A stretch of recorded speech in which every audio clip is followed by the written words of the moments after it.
Hello, Wayne Christian School families. I want to take a few minutes to speak directly with you about our new ArmedStaff authorization and training policy.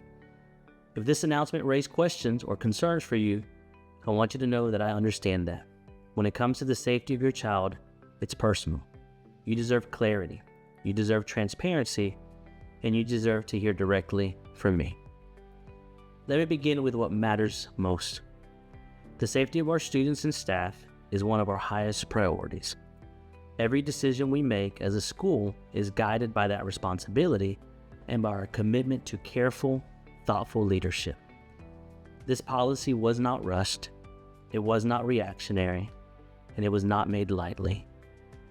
North Carolina House Bill 193 was passed in July and went into effect in December.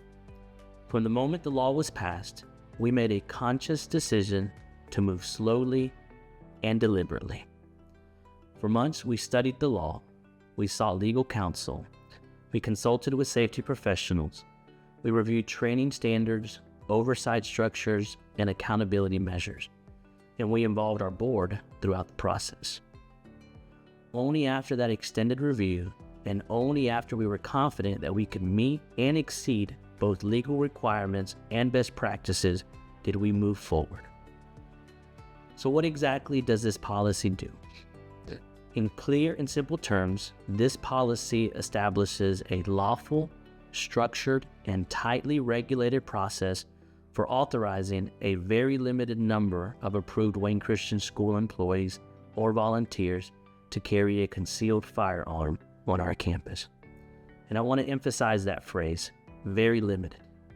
This is not broad permission, it is not open-ended, and it is not casual. This policy is one intentional layer within a much larger campus safety framework. It does not change who we are as a school, and it does not change the daily environment that your child experiences on our campus. Wayne Christian School remains committed to a culture of care, order, responsibility, and Christ-centered leadership. So why did we implement this policy?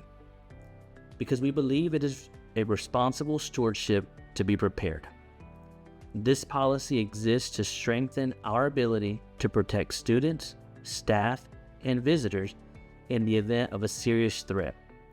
It is not about fear, it is not about politics, it is about readiness and responsibility.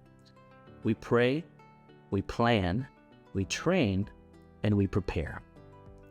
A question that some parents may be asking is, who can be authorized? The answer is simple, not just anyone. Authorization is limited to individuals who meet extensive requirements. Those requirements include written approval from our school leadership, a valid North Carolina concealed carry permit, a thorough internal background review, and good standing as an employee or approved volunteer. Even meeting those requirements does not guarantee authorization. Final selection rests with the school leadership in coordination with our Executive Director of Safety and Security. Authorization may be revoked at any time if standards are not maintained. Training is another area where I want to be very clear. This policy does not rely on the minimum standards. Instead, training is layered, ongoing, and exceeds the state requirements. Authorized individuals must complete annual training that goes beyond basic certification. That training includes mindset preparation, scenario-based instruction, and formal qualification under certified instructors. There is also an annual qualification requirement. If an individual cannot meet the standard, a remediation process is required. If the standard is still not able to be met, that individual is removed from the program. Let me also speak directly about the daily safeguards in place. If a firearm is carried on our campus, it must remain fully concealed at all times. On-body carry only. Off-body carry is prohibited. Firearms may never be unattended under any circumstances.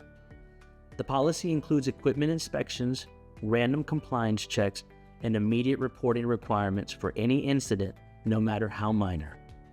This is not trust without accountability. This is oversight by design. Another question I know some of you have is about confidentiality. The identities of authorized individuals will not be shared publicly. That decision is intentional and is part of the safety design of the program. Those identities will be known only by a very limited group from our leadership oversight and accountability. Confidentiality is not about avoiding responsibility, it is about reducing risk and protecting students and staff. This policy was reviewed and approved by our school board and is governed by written procedures that address selection, training verification, coordination with law enforcement, incident response, and revocation authority. I also want to thank and acknowledge Tim Whitman for his diligence and professionalism throughout this process. His role has been to help ensure compliance, training integrity, and operational readiness. Final authority and accountability remain with school leadership and the board. So let me close with this. If you are cautious, I understand. If you are skeptical, I hear you. And if you're still processing this decision, that's reasonable. Here is what I want you to remember. This policy is limited. It is voluntary. It is highly regulated, and it is training intensive. It is also subject to immediate revocation if standards are not met. Our goal is not to change the culture of Wayne Christian School. Our goal is to protect it. If you have questions or would like clarification, I invite you to reach out. We will listen carefully and we will respond to your questions. Thank you for your continued trust in Wayne Christian School and for allowing us to assist you in the education of your children from a biblical worldview so that they will impact the world for Christ.